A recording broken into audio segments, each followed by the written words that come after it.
Exact 3 મહિના બાદ કોંગ્રેસના કદાવર નેતા અને ગુજરાત પ્રદેશ કોંગ્રેસના ઉપપ્રમુખ હીરા જોટવા હવે જેલ મુક્ત થઈ ગયા છે। 26મી જૂને ધરપકડ થયા બાદ 26મી સપ્ટેમ્બરે તેમને જામીન પર મુક્ત કરી દેવામાં આવ્યા છે। જેલમાંથી બહાર આવ્યા બાદ પણ હીરા જોટવાએ ફરી એ જ જોશ, એ જ તેવર સાથે હુંકાર કરતા જોવા મળ્યા હતા। શું છે સમગ્ર વિગત જાણીએ અહેવાલમાં। જય હિન્દ, BSI ટીવી ન્યૂઝ પર આપની સાથે હું છું નિધિ ગઢવી। ભરૂચ જિલ્લામાં 16 ગામોમાં લગભગ 7.5 કરોડ રૂપિયાના મનરેગા કૌભાંડ મામલે મુખ્ય સૂત્રધાર કહેવાતા અને ગુજરાત પ્રદેશ કોંગ્રેસના ઉપપ્રમુખ હીરા જોટવા 26 સપ્ટેમ્બરે જામીન પર મુક્ત થઈ ગયા છે। 26 જૂને હીરા જોટવા અને 27 જૂને તેમના પુત્ર દિગ્વિજય જોટવાની પોલીસે ધરપકડ કરી હતી। ચાર્જશીટ મુકાયા બાદ હીરા જોટવાએ ચીફ કોર્ટમાં જામીન અરજી મૂકી હતી। સર્વોચ્ચ અદાલતના જજમેન્ટને ટાંકીને જોટવાના જે વકીલ છે તેમણે જામીન માંગ્યા હતા અને કોર્ટે હીરા જોટવાની જામીન અરજી ગ્રાહ્ય રાખી છે અને કહેવાય છે કે પોલીસ તંત્ર સમગ્ર બાબતથી અજાણ છે, માટે નીચલી કોર્ટના હુકમને ભરૂચ પોલીસ ઉપલી કોર્ટમાં પડકારે તેવી શક્યતા છે। પણ જે રીતે આપણે અગાઉ વાત કરી તેમ જેલમાંથી બહાર આવ્યા બાદ પણ હીરા જોટવા ફરી એ જ જોશ અને એ જ તેવર સાથે જોવા મળી રહ્યા છે। સાંભળીએ તેમણે જેલમાંથી બહાર આવ્યા બાદ શું વાત કરી। ना तो कभी डरेंगे ना तो कभी डराएंगे। हिंदुस्तान आजाद देश है, हमें आजाद देश का नागरिक है, हमने कोई दबावी શકે નહીં। જે કરવું હોય તે કરે। અમે હંમેશા માટે કાયદાને માન આપીએ છીએ। ન્યાયપાલિકાનો આભાર કે કાનૂની રીતે જે રીતે કાયદાની પ્રોસેસમાંથી પાસ થઈ આજે હું તમારી વચ્ચે 3 મહિના પછી આવ્યો છું। આભાર એ વાતનો છે કે આપ સૌએ હું 58 વર્ષની ઉંમરમાં ક્યારેય બર્થડે નથી ઉજવ્યો, પણ મારી ગેરહાજરીમાં આપ સૌએ ઉજવો ભગવાન કૃષ્ણની સાનિધ્ય। અને એ ભગવાન કૃષ્ણના સાનિધ્યમાં તમે જે બર્થડે ઉજવો એ ભગવાનની અવળી તાકાત કે 11/9 થી 26/9 એટલે 15મા દિવસે 5:30 હીરાભાઈ ઇનકમિંગ માંથી બહાર આવી ગયા। એ તમારા લોકોની શ્રદ્ધા હતી, જેના લીધે ભગવાન કૃષ્ણએ સરપ્રાઈઝ આપી છે આ વિસ્તારને, ગુજરાતને।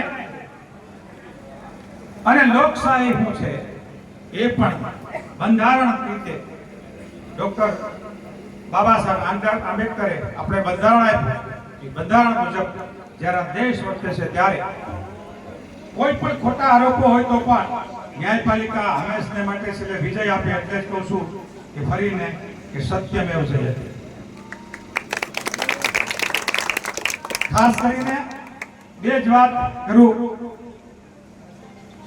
કે એવી જ રીતે જે અંદરથી ઉમળકો છે, વાત કરવાનો તો સમય હજી ઘણો છે, પણ જે અંદરનો ઉમળકો છે એ ખાસ કરીને આહિર સમાજને 18 વર્ણે આખા ગુજરાતમાં આવેદન પત્રો જે આવેદન પત્રોની અસર બંધારણીય રીતે સરકાર ઉપર થતી હોય એ થઈ છે।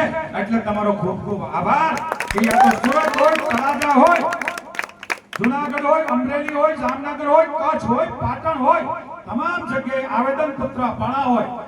આ કદાચ ગુજરાતનો પ્રથમ કિસ્સો હશે। એમના પાયાના તમે બધા કાર્યકરો છો, કેટલાય સમયથી તમે રાહ જોઈને બેઠા છો। તમારા સૌનો ખૂબ ખૂબ આભાર માનું છું।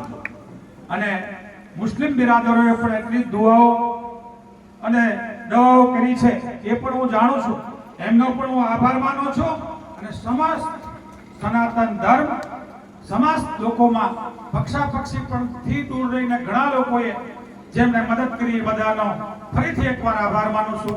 સત્યમેવ જયતે, સાલા ટૂટેંગે ઝુકેગા। Thank you. આ સિવાય મીડિયા સાથે વાત કરતા પણ તેમણે શું કહ્યું એ પણ સાંભળીએ। મેં ધરપકડ થઈ ત્યારે પણ એક જ શબ્દ વાપર્યો હતો કે સત્યમેવ જયતે।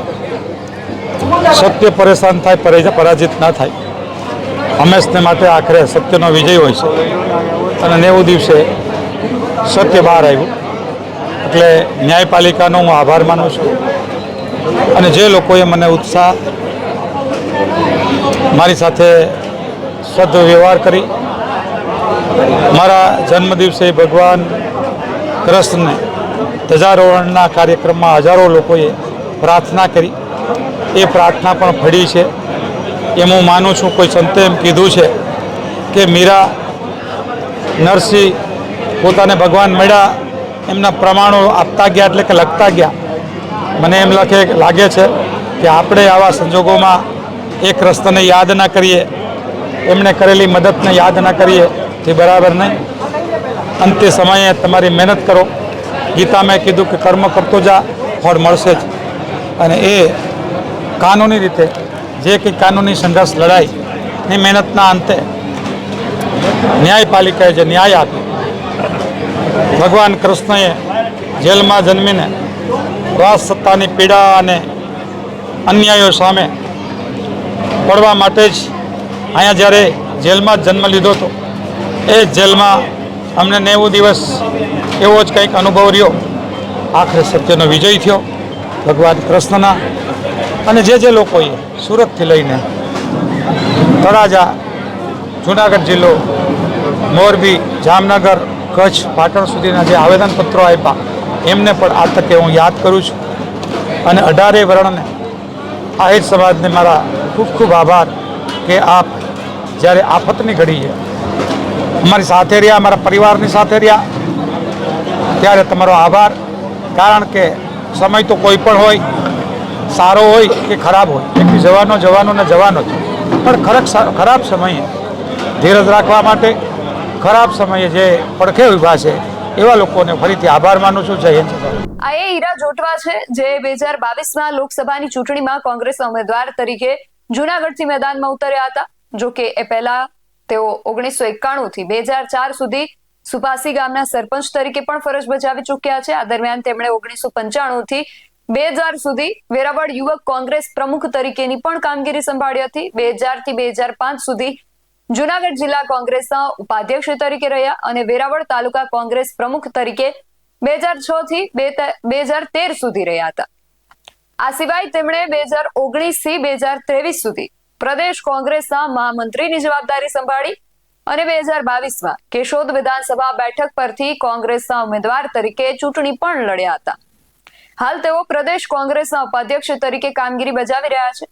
અને હીરા જોટવા જે છે એ ખેતી અને બિઝનેસ સાથે પણ સંકળાયેલા છે. એટલે કહી શકાય કે આ વિસ્તારના આટલા કદાવર નેતા જ્યારે વિસાવદરની ચૂંટણી સમયે ગેરહાજર હતા ત્યારે કોંગ્રેસે તેનું પરિણામ તો ભોગવવું જ પડ્યું છે. ભલે કદાચ કોંગ્રેસની જીત ન થઈ શકી હોત, પણ જે માર્જિન છે એ માર્જિનમાં ફેરફાર તો જોવા મળ્યો હોત. પરંતુ હવે જોઈએ કે જેલમાંથી બહાર આવ્યા બાદ હીરા જોટવા હવે આગામી સ્થાનિક સ્વરાજ્યની જે ચૂંટણીઓ આવી રહી છે એમાં શું પરિણામો લાવે છે. આ વિષયને લઈને તમારું શું માનવું છે અમને કમેન્ટ કરીને ચોક્કસથી જણાવજો. આવા જ વધુ અહેવાલો સાથે મળતા રહીશું. તમે મારી YouTube ચેનલને સબસ્ક્રાઇબ કરવાનું અને અમને Facebook અને Instagram પર ફોલો કરવાનું ભૂલશો નહીં. બાકી નવી અપડેટ્સ માટે આપ જોતા રહો BSI TV ન્યૂઝ. નમસ્કાર.